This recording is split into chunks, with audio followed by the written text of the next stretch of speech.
ليلۃ القدر تو ہر ملک میں الگ الگ ہوتی ہے.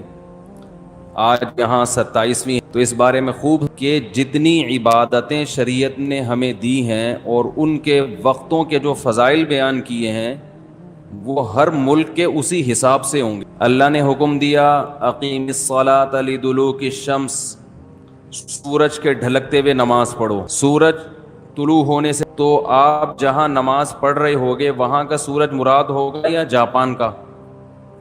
بولو نا بھائی کیا ہو گیا؟ جاپان میں ہو تو جاپان میں سورج طلوع ہو رہا ہے، پاکستان میں ہو تو پاکستان میں. ابھی جاپان میں تو پتہ نہیں کیا ٹائم ہو رہا ہوگا. تو جیسے نمازوں کے اوقات ہر ملک کے اپنے حساب سے ہوتے ہیں. سعودی عرب میں فجر کا ٹائم جب داخل ہوتا ہے تو ہمارے ہاں فجر گزر چکی ہوتی ہے، اشراق کا وقت بھی ختم ہو چکا ہوتا ہے. تو اب کوئی کہے کہ میں سعودیہ کے حساب سے چلوں گا، تو سعودیہ میں تو بھائی فجر کی نماز جب آپ ہو رہی ہوتی ہے تو یہاں سورج طلوع، بلکہ یہاں جب فجر ہو رہی ہوتی ہے وہ تو پیچھے ہے نا 2 گھنٹے.